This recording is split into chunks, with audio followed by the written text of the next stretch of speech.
Hi guys, papakita ko pala sa inyo itong bago kong biling sewing machine handheld portable as seen on TV. Curious lang po ako kung papaano gamitin ito. Nabili ko lang po siya sa murang halaga. Ito po yung box niya sa labas, may mga label po siya kung saan po siya pwedeng gamitin. Ayan po. Napadaan lang po ako sa isang supermarket at nakita ko ito. Curious lang po ako. Ayan, bubuksan po natin. Ito po yung kanyang mga accessories. Ayan. Tapos, ito yung manual. And mga instructions kung paano siya gamitin. Wala po akong idea kung paano ito gamitin. Kaya ako po siya binili dahil gusto ko pong malaman kung paano siya gamitin. At kung siya ba ay matibay, kung siya ba ay talagang portable na sinasabing madaling gamitin. Ito po yung kanyang unit. Ayan po, meron po siyang 6 volts, 600 milliampere direct current po yan. Ayan po yung gilid niya. Ayan yung taas. Ayan yung harapan. Meron din po siyang sample na tela na nakatahi na. Po yung lagay na sinulid. Ayan po, mapapansin siya. At maganda naman po siyang quality. Ito po yung kanyang lagay ng battery. Ang battery po ay 4. Ang size po niya ay AA. Ayan. Ayan. Ayan. Tingnan nyo pong mabuti kung kayo po ba ay magagandahan sa aking demonstration. Ayan. Titigan po natin mabuti. Panoorin po natin mabuti kung ano po yung kanyang itsura. Ayan. Ayan, tignan nyo po.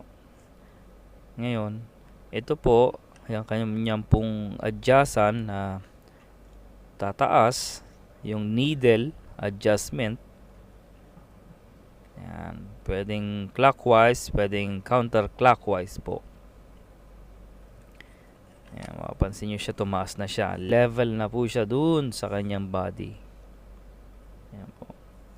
At ipapakita ko lang po sa kanyo kung paano siya gamitin. Ayan po yung kanyang switch on and off, lock on and off. Ayan. Hindi ko pa alam kung anong tawag dyan. Ayan. I-press nyo po siya. Ayan. Yan po ini-insert yung tela. Ayan. Oops. Ayan. Lumubog. Ngayon, hindi ko na alam kung paano siya pataasin. Ayan. Dito na lang po natin siyang i-adjust para tumaas. Ayan. Lumubog na naman po. I-adjust na naman po natin ulit. Ayan. Oops. Sa uling pagkakataon po, lumubog na naman siya. Ayan po. Ikutin na uli natin siya ng clockwise para tumaas. Ang tama pong paghawak pala ay ganyan. Ayan. Iaangat nyo po siya. Huwag nyo pong hawakan yung kanyang taas para hindi po lumubog. At ipapakita ko naman po kung paano po paglagay ng battery. Ayan. Yung 4 na battery na sinabi ko kanina na AA 4 na piraso. Meron po siyang instruction din sa loob. May mga arrow siya kung paano ilagay yung battery. Salitan po. Positive, negative, negative, positive. Ayan. Ganyan lang po siya. Ayan na po. Ayan. Slide nyo lang po siya. Makita nyo na yung battery na 4 na piraso. Ayan po. Close nyo lang siya. Ayan. Power on, power off. Press on, press off. Ayan. Ito naman po, ipapakita ko sa inyo kung paano po tanggalin yung lagayan ng sinulid. Ayan, may kasama po siyang spring. Hindi ko po alam kung ano yan. Spacer ba yan? Sinulid. Ayan po kanyang extra na lagayan ng sinulid. Roller po. Ayan po yung extension. Pwede nyo pong ikabit yung 3 sinulid na lagayan. Ayan po yung extra needle nya. At yan po yung pang sungkit ng sinulid sa karayom para po madaling makuha. Ayan po yung kanyang original na nakakabit. Ibabalik po natin kung paano naman siya ikabit ulit o ibalik sa dating pwesto. Ayan. Di ba po, napakadali lang, napakaliit at napakasimple. Ayan. Diyan nyo po siya i-insert unang-una. Medyo maliit lang din po ang butas, kaya po yung maging matyaga. Siya nga po pala, ako po ay hindi marunong manahe. Curious lang po talaga ako kung ano yung nasa loob ng box na ito at paano siya gamitin. Ayan, pansin po ninyo, i-insert nyo lang din po yan. May dalawa pong clamp dyan, adjustable din po, may spring sa loob. Ayan, iipitin nyo lang po siya dyan, ganyan. Okay, ang pangatlong step, meron pong butas na maliit sa ilalim. Doon nyo po isusunod na ilulusot ang sinulid. Kaliwa na po gagamitin ko kung paano po siya insert. Ayan, dyan. Ayan lang po, napakasimple lang. Baliktarin nyo lang po. Kunin nyo po yung pandukot ng sinulid. Yan po yung gamitin yung pangsungkit para po makuha nyo yung dulo. Ayan. Tsaka nyo po siya hilahin. Ganyan lang po siya. Hop, natanggal. At ibabalik ko na naman sa dati. Ayan po, nakita nyo po ba yung maliit na butas? Ayan.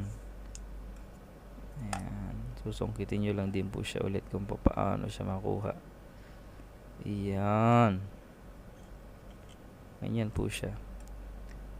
Ayan, kuha na po siya ulit. Actually, hindi naman siya butas. Pwede nyo na po siyang ilusot eh. Nasa sa inyo po yun kung paano nyo po yung gagawin. May awang po siya, hindi siya sarado na bilog sa loob. Ayan po yung ibabaw. Ayan. After po nyan, susuot na po natin sa karayom. Ayan, dadaan na po tayo sa butas ng karayom. Ang kailangan nyo lang po munang gawin, i-insert nyo po yung pangsungkit ng karayom dun sa butas ng karayom. Ayan. Tsaka nyo po isasabit ang sinulid. Ayan, sa hook. At hilahin po ninyo. Dahan-dahan. Iyon. Hilahin nyo po yung sinulid. Yan po. At ilagay nyo po sa ilalim ng... ano ba tawag doon? Hindi ko po alam kung anong tawag doon. Kayo na po ang bahalang magsabi sa comments. Ayan, sasampo lang po natin manahe. Kumuha po ako ng isang tela na pantakip sa mata. Wala na po akong ibang maisip na tahiin. Ayan, para po maipakita ko po sa inyo kung paano po siya gumagana. Ayan na po ang kanyang tahi. Maganda po. Napansin nyo po, straight po yung kanyang tahi.